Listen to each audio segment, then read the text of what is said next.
장애인 문화복지신문 제348호 제2면입니다. 한국장애인개발원. 모두가 누리는 휴식 유니버설 디자인 적용 전시 체험 공간 열려. 한국장애인개발원. 이하개발원. 은 이달 20일. 토.부터 28일. 1. 가지를 2022 유니버설 디자인. 유너브셀 디자인. 이하 UD. 공감 주간으로 선포하고. 부산시민공원에서 모두가 누리는 휴식을 주제로 UD 국제세미나 개최와 전시 체험 공간을 운영한다. UD란 성별, 연령, 국적, 장애 유무 등에 관계없이 누구나 제품, 환경, 서비스 등을 편리하고 안전하게 이용할 수 있도록 하는 디자인 개념이다. 모두를 위한 디자인이라고도 불린다.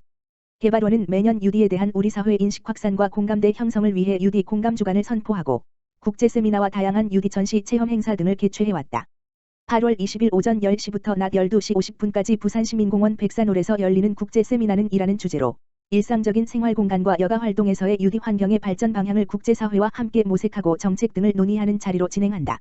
세미나는 실내 휴식에서의 UD와 야외 휴식에서의 UD 두 세션으로 나누어 국내외 전문가들의 발표가 진행될 예정이다. 세션 1. 실내 휴식에서의 UD. 기조 강연은 우리나라 무장애 건축 연구 분야의 선구자인 건국대학교 강병근 명예교수가 현대사회의 쇠울이라는 주제로 우리가 직면한 사회구조적 문제에 대하여 발표할 예정이다.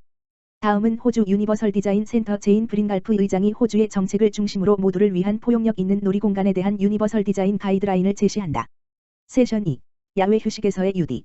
에서는 한국산림복지진흥원의 권재성 팀장이 모두가 누리는 숲이라는 주제로 야외 휴식 공간에서의 UD 적용 사례를 통해 숲이 어떤 가치와 치유 효과를 가지는지에 대해 발표할 예정이다.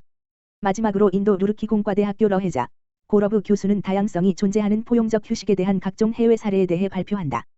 국제 세미나는 온라인, 유튜브으로 생중계하며 한국어와 영어 통역도 제공한다. UD 전시 체험 공간은 8월 20일부터 28일까지 부산시민공원 다솜관 잔디광장에서 열린다. 시민들의 UD 개념의 이해를 돕기 위해 모두를 위한 휴식존, 증강현실존, 체험존 등 다양한 체감형 컨텐츠로 구성되어 있다. 모두를 위한 휴식존에는 UD 객실과 베리어 프리 영화관을 실제 공간과 똑같이 구현하여 관객들이 직접 휴식 공간을 체험해 볼 수 있다. 침대 옆 활동 공간, 영화관 좌석 면적, 청각장애인용 초인 등등 유니버설 디자인 요소를 공감하고 이해할 수 있도록 마련한 공간이다.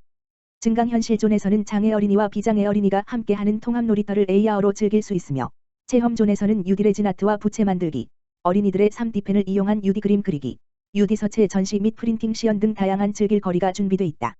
이 밖에도 부대 행사로 행사 기간 중 주말에는 부산 시민들이 참여하는 모두의 플리마켓도 열린다.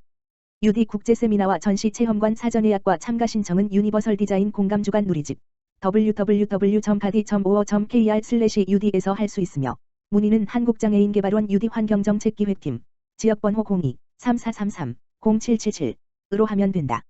한편 개발원 관계자는 금년 UD 공감 주간에는 코로나-19 영향으로 기존의 불편함 없이 누리던 여행, 휴식, 여가 활동 등 외부 활동이 크게 제약받는 상황에서 일상적인 생활 공간과 근거리 생활권 내에서 누리는 휴식의 방법과 의미를 찾고자 했다며 이번 행사를 통해 생활 환경의 UD 적용 필요성을 공감하는 계기가 되길 바란다고 전했다. 지적장애 첼리스트 김어령. 서울과 부다페스트를 잇는 문화가교 온택트 콘서트 개최. 지적장애 첼리스트 김어령이 오는 20일 서울과 헝가리 부다페스트를 잇는 온택트 콘서트를 개최한다고 16일 밝혔다. 지난 2021년에 있었던 에 이은 두 번째 프로젝트인 이번 공연은 문화체육관광부, 국민체육진흥공단, 한국장애인문화예술원의 후원을 받아 진행된다. 한국장애인문화예술원의 국제교류 프로젝트로 선정된 이번 공연은 호스트 아티스트인 첼리스트 김어령을 중심으로 국내 게스트로 피아니스트 이솔, 미랄 앙상블을 초청, 해외 게스트로는 헝가리 비올리스트 타마시 파제카스, 타머즈 페저커즈가 함께한다.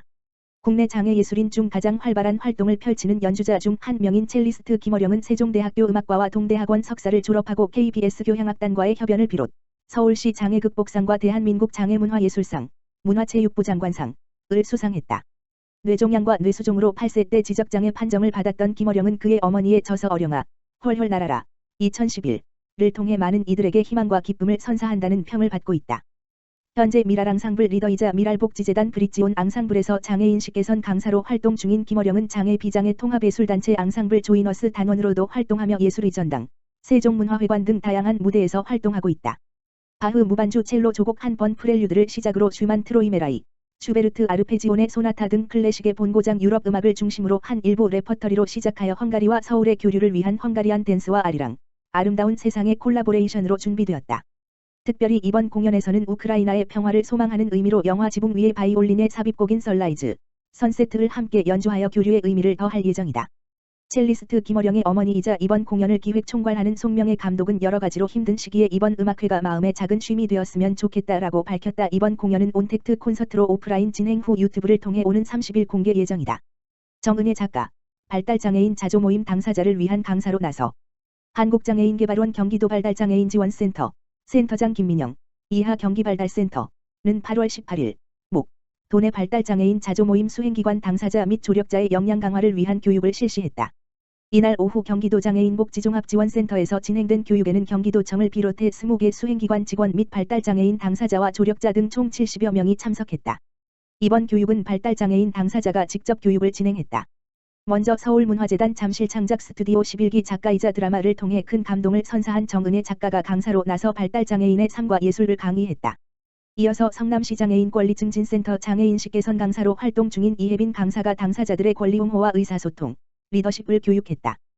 또한 조력자 교육에는 인천장애인자립생활센터 김광백 사무국장이 자조모임 조력자의 역할 및 사례, 사단법인 군관나무 박단비 사무국장은 조력자의 딜레마 및 역량 강화 분야 강사로 나서 내실 있는 교육을 진행했다. 김민영 경기센터장은 이번 교육을 통해 발달장애인 당사자의 역량을 강화하고 조력자 자조모임 진행에 애로사항을 청취할 수 있어 뜻깊다며 자조모임 발전을 통해 발달장애에 대한 인식 개선과 함께 지역사회에서의 안정적 정착을 위해 노력하겠다 말했다. 한편 경기발달센터는 도내 5만 6천여 명의 발달장애인의 생애주기에 따른 개인별 지원계획 수립하고 발달장애인 인권보호, 공공후견인 지원, 주간활동 서비스, 방과후 활동, 부모교육 등의 업무를 수행하고 있다.